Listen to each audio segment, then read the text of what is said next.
All right.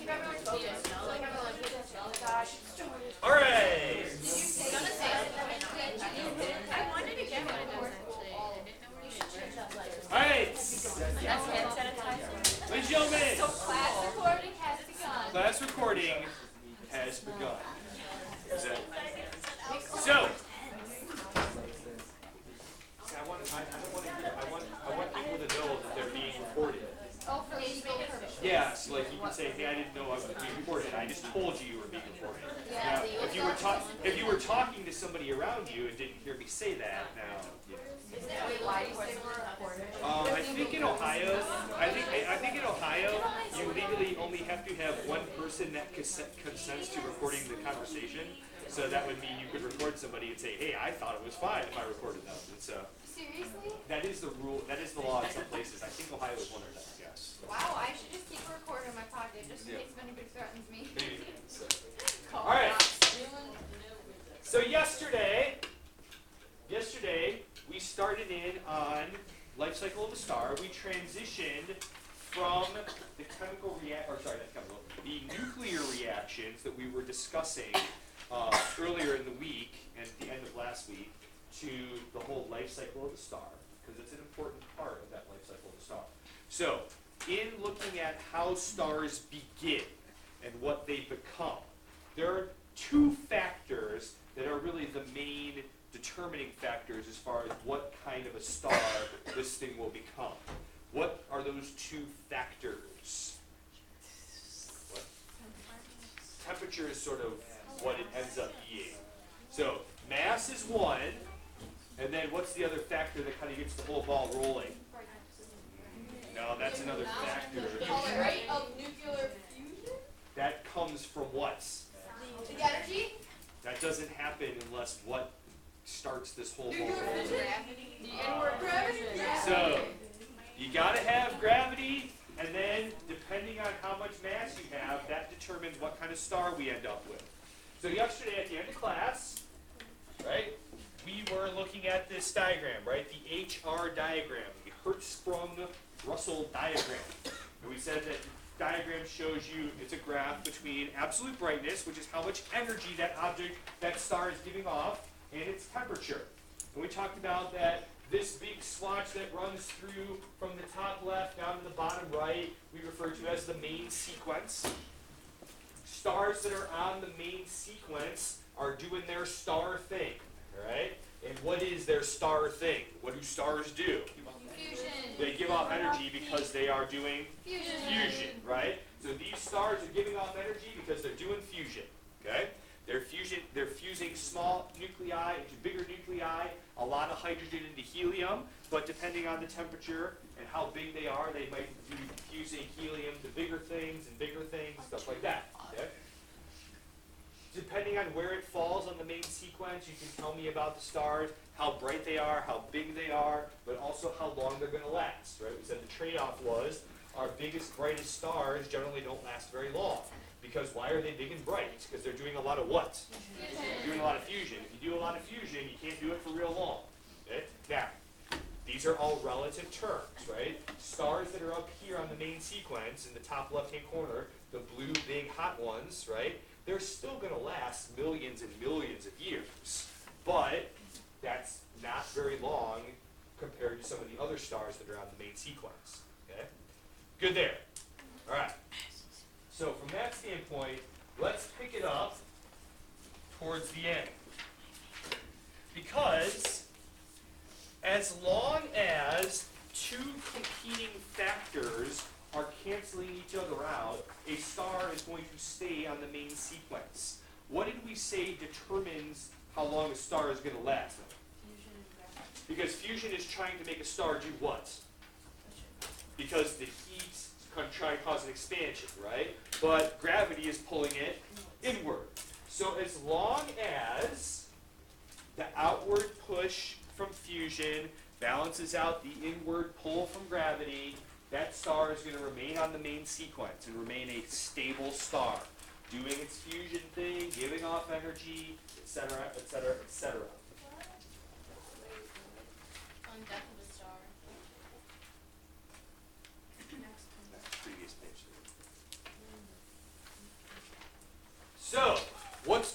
out first? The outward push of fusion or the inward pull of gravity? Fusion, right? So, as fusion slows down, as this star starts to run out of its fuel, mainly what? What do we generally fuse to begin with? Hydrogen into helium, right? So as it starts running out of hydrogen, fusion is going to slow down. So what's the first thing that happens towards the end of a star's life? It shrinks just a little bit, okay?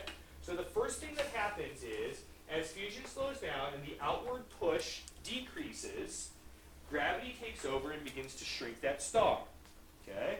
So what happens to the size of the star initially when fusion begins to slow? It shrinks just a little bit, okay? But because it shrinks, what's going to happen to the temperature and the pressure inside of that star? That's going to increase. If temperature and pressure inside of that star increase, what's going to kick back up into high gear? Fusion.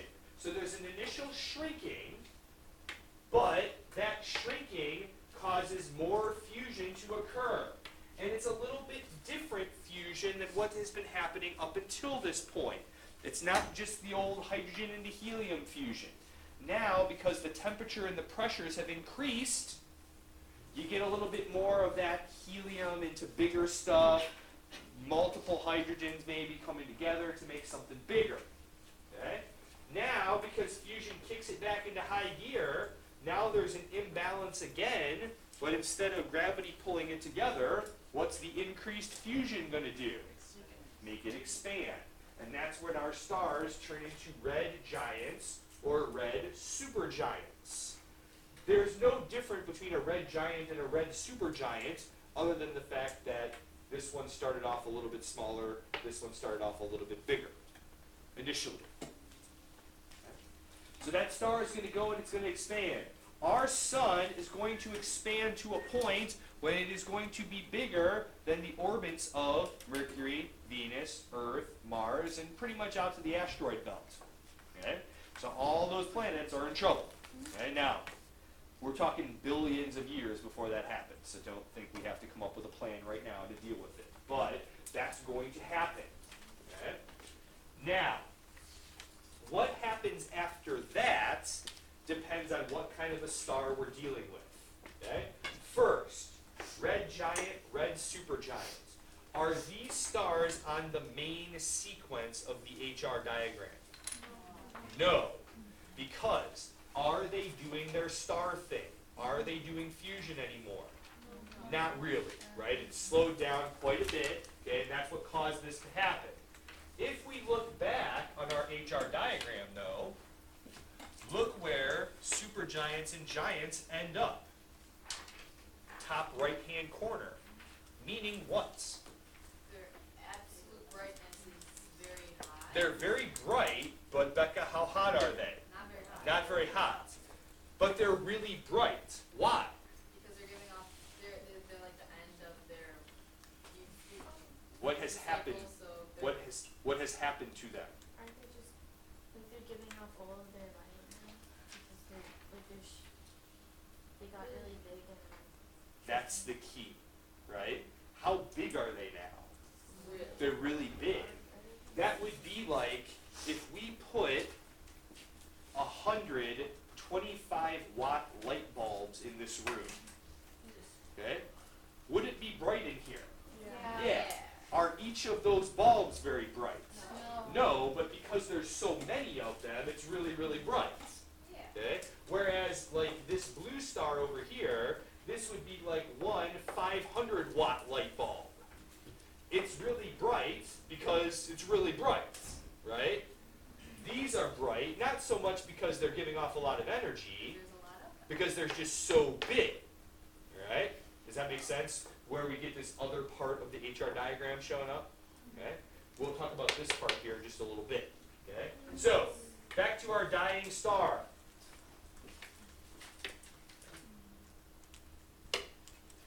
So, we've expanded the size out, the core of that star, the middle part, still is shrinking because what's happening inside? What's still working inside? Gravity's still working inside, and there isn't as much fusion, so gravity's kind of pulling things together. But we've had this big expansion, okay? And so now we start getting some bigger elements being fused in there just for a brief amount of time, okay? Because eventually, the stuff that we've made over the lifetime of this star, all the helium and some of the bigger elements that may have been made depending on the conditions, it's going to be too big for this star to put them together. The bigger things we're trying to fuse, the hotter that it needs to be. Why? Because it takes more energy. Because what is fusion? What are you basically doing? Giving off energy. Well, that's the end result. And nuclei have what charge, Maggie? So you're trying to make two positive things stick together. The bigger those positive things are, the harder it is to do. Eventually, there's just too many big things in here for any of them to stick together. When that's the case, what happens? Well, not yet. Collapses. What stops? Fusion stops. What happens when fusion stops depends on, was it a low mass star, was it kind of a small star like our sun, or was it a big star to begin with? So let's take the unexcited route first, and let's go to the top route here, okay? So, once the fuel of a star runs out, fusion slows down, and the star gets into its final stages. What happens in those final stages is determined by the mass of that star. Okay? So we're going to talk first about the lower mass stars. In this case, this is more of a transition thing, so there's nothing you have to write down here. Okay? Just keep in mind that mass determines whether the mass of the star determines whether it does one thing or whether it does the other. Okay? Good. What do we write down for how is the fusion at this stage different?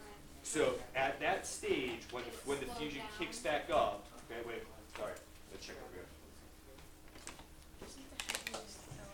Okay, from that point, when it first starts to expand, we said that fusion actually, it sort of kicks into high gear a little bit. So instead of just fusing hydrogen into helium, now it can maybe start fusing helium into some bigger things because there's like a real intense burst to begin with. Because of what?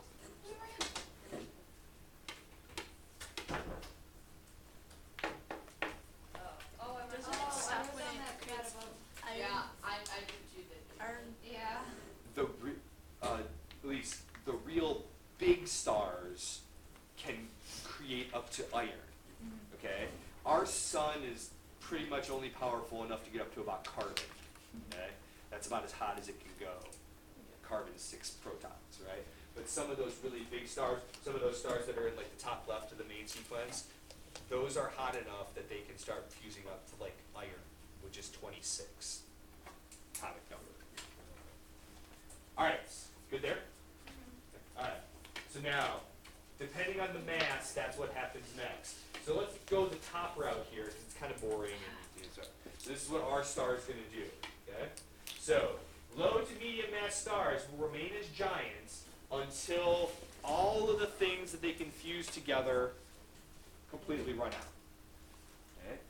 Fusion is still occurring when it's a giant, just not quite as fast. Once fusion stops, what stops happening? There's going to be no more what released? Energy. No more energy released, right? So now, there's this big star that was hot because it was releasing energy, but once fusion stops, not hot anymore. Okay? So, you get this big cloud of gas and dust and all kinds of things that used to be the star. But now fusion's not happening anymore. But it's still kind of hot because it was just doing fusion not too long ago. So it kind of glows a little bit, but not like a star. And we refer to that big cloud as the planetary nebula. Okay? Remember, this whole star started as a nebula. Okay? what would this nebula, the planetary nebula, mostly be made out of? Star, energy, What has a star been doing for most of its life? Fusing what? Hydrogen into helium. So what is a lot of this planetary nebula going to be? It's going to be a lot of helium, right? Now, will there be gravity acting on this stuff? Yeah, but will it condense back down and form another star? Because it's not hydrogen. It's a lot harder to fuse helium together. So this big glowing cloud just kind of like goes and just sort of dissipates, okay? Yeah, there's still gravity acting on it, and parts of it might come together and maybe form, like it says, a planet or some other big chunk of something, but it's just kind of goes away. Goes out there and finds the next thing to do, okay? But there is a core inside of there. What used to be the core of the star, where fusion was really happening a lot during the lifetime of the star. Meaning, it's still really hot. So if it's still really hot, what is it going to do? give off energy. It's going to give off energy. It's not fusion giving off energy, but it's still hot, so it's still going to give off energy. It's kind of like after a campfire, right? After the fire stops, you can still see sort of the glowing coals, right? The white dwarf is like the glowing coals of a star, okay? The fire's not there anymore. It's not doing fusion, but it's still really hot, so it's going to give off energy, okay? But, like its name suggests, how big is it? It's really small, right? So, if we go back to the HR diagram,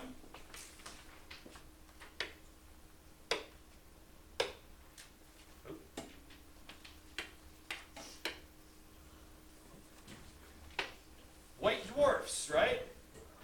Color-wise, how hot are they? They're middle, but they're still pretty hot, right? But how bright are they? Not very at all, right? Why? They're really small, right? Anybody in their pocket get one of those little pen flashlight things? You know? Wait, where did I put mine? Oh, wait. All right. So, go ahead. So, is it bright? Yeah. Yeah. But if we have that on in this room and nothing else, does it fill the room up? No. Not because it's not bright, it is. Just real small, right? That's what a white dwarf is. But, just like the coals left over from the campfire, right? What's eventually going to happen to those coals? They're going to cool off. And as they cool off, right, they don't give off energy anymore. And so, it's just a black dwarf. Why is it black? No, it's not. That's not okay. It's not giving off energy. Right? It's not giving off light Or or, reflecting it. right? You go, Katie. So, Wow, Katie. so that's kind of what our sun is going to do. Pretty Isn't it uneventful. like 5 billion? Yeah. Our sun's about 4.5 billion years old, and it's going to go for another at least 5, 6, maybe up to 10. So it's less than halfway through its life. So we got a while to figure out what we're going to do before this happens. So, all right. Yes, Lisa. Can you go back one slide, please? So the white dwarf is just kind of that leftover core. It's still pretty high, so it still glows a little bit, but. All right, are we good there? Okay, let's talk about some exciting things. All right. Yeah, look at that. Woo, yeah, all right. So, let's talk about our high mass stars, because they are way more exciting than our low mass stars. So, high mass stars turn into supergiants, okay? The same way that lower mass stars turn into giants, okay? But supergiants have sections that are hot enough to produce heavier elements, up to iron.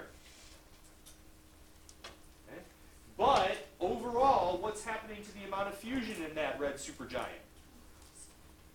It's slowing down. Okay? It's got a little bit of a kick right at the end, but it's generally slowing down. All right. Then the exciting things start to happen. What? This is when it explodes. Yeah. And the exciting things start to happen. This isn't exciting enough. What? Remember when I used that description to describe the end of our star? What are you gonna do for this one? What? You should definitely make A some. picture is worth 1,000 words, he said. So, the fusion stops. And if fusion stops, what takes over? Gravity. Here, the gravity is so big that it starts bringing all that stuff back together. Whereas the planetary nebula was just kind of a, right? This, gravity brings it all together. And as gravity brings it all together, what happens to the pressure? Big increase in pressure, right? Big increase in temperature. And it just keeps happening and happening and happening and happening and happening until, bam. Right? Yes? Oh, is that just your description of? Hot. We call that big explosion the supernova. Okay? Gravity has caused this explosion, but once the big explosion happens, inside of the explosion, there is a huge amount of pressure and temperature. And at that point, now these elements that are higher than iron, right? Now we can start fusing stuff together to make all these other elements. Okay? Which would suggest, how often do supernovas happen? Actually, they don't happen a whole lot. Okay? Meaning, how much mercury is out there in the world? Not a whole lot. How much hydrogen is out there? Tons. How much helium's out there? That's a lot, right? But these things up here, not so much. Because the conditions that are required to make them don't exist very often. Okay? So what happens next also depends on the mass. And these are going to be kind of fuzzy terms here, right? Your smaller big stars, which I know is kind of an oxymoron, right, turn into what we call neutron stars. Neutron stars are the core of what used to be a big star after it exploded into a supernova. Why is it a neutron star? Because it's taken all those pieces parts and smashed them together. Protons and electrons have been smashed together and they form neutrons. Okay? Notice, it glows. Is it real bright? Not a whole lot, but it's still pretty much left over.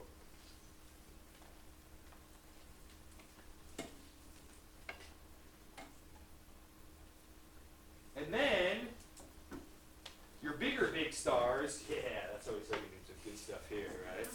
Okay. Your bigger big stars are going to turn into black holes. Yeah. Black hole.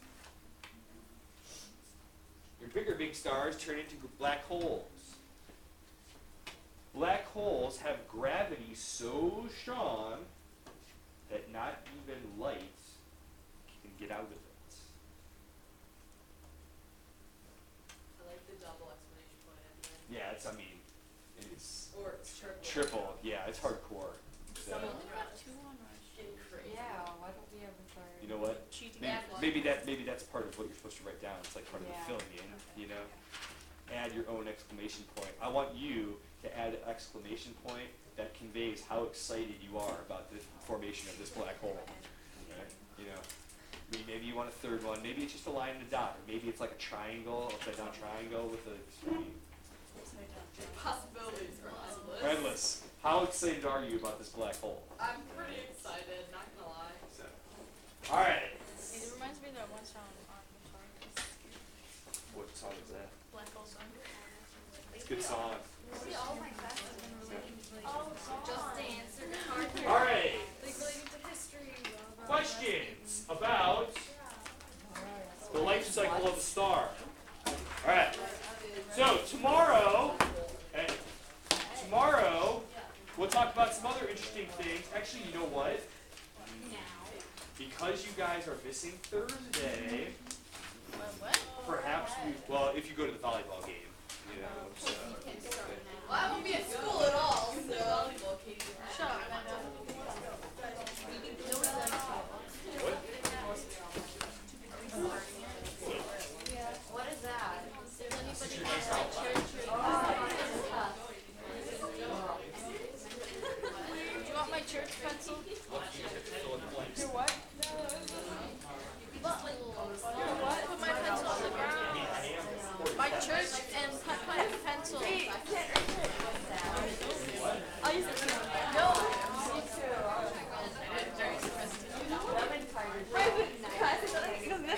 It spreads out like all everywhere. Oh, like diffraction? Dude, give me it back. Shine it into your water bottle. Don't shine into your eye. Right there. Shine it back.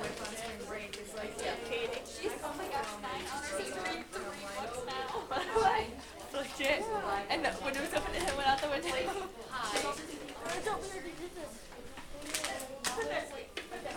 It's right there. Are you done with the recording? Nope. It picked up that whole thing. That's okay. Hello over there. It's okay. Give it to me. All right. So, What? Oh, thank you very much. just Oh, nice. there. How did it all get All right. Let's get started. Just kidding. All right. Just on a personal note. Just on a personal note. This is one of my favorite color schemes that I use. Like the black background with like the white writing. Yeah. Because it's like, because it's white writing, but on the white board, like, man, it is mind blowing. What? I need extra ones to one of these rows here. No, it wasn't you. I'm trying not to grease it. You look so indie. All right. Oh my gosh, I filled up for this one. I actually have one. I'm good. Okay. The last thing that we want to consider here, well, I want to consider it. Hopefully you will too, because it's kind of exciting. Is how did this all begin? How does this thing that we called the universe all begin? How do we think it might end? And why do we think that? So let's talk about some evidence. Okay. First, Doppler effects. Sheldon told you a couple weeks ago, right? Okay. What is the Doppler effect? Motion of waves will cause changes in the perception. Wait, I want to see if I can do it.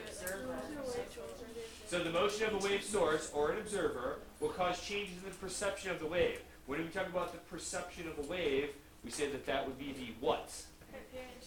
The frequency, right? Okay. Okay. Which for a sound wave, Kitty, is the pitch, but it doesn't. The Doppler effect doesn't only apply to sound waves. Okay. That as the source of that, if the distance decreases, that means either the source could move closer to the observer, or the observer could move closer to the source. We will see a frequency increase and a wavelength decrease. And that means if you go the other way, right, if the source moves away from the observer, either because the source is moving away or the observer is moving away, what are we going to see? The reverse, right? So frequency will decrease and wavelength will Increase. Or vice versa.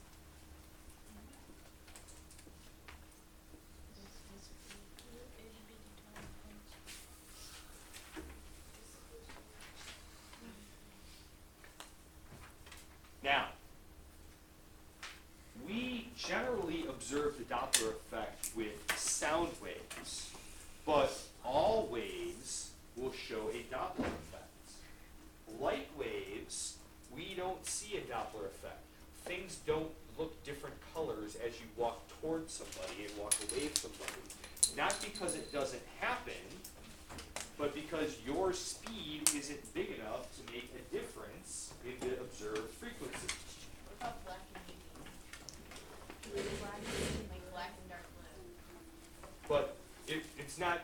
between those two colors, it would be like, Maddie, your sweatshirt looks one way to me when I'm walking towards you, but it looks a different way to me as I walk away from you. Like the same sweatshirt.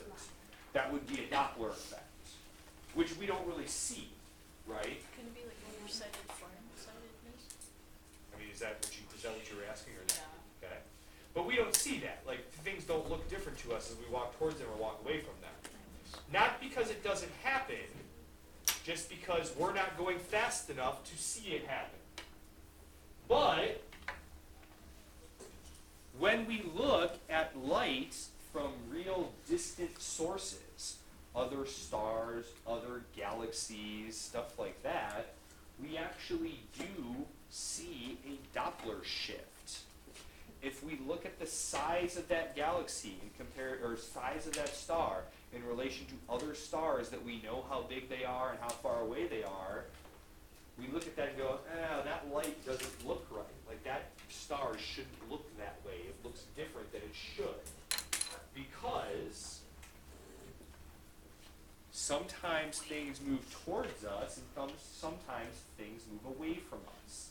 As stuff moves towards us, we see that star, the frequency of the light that it is showing us is increasing.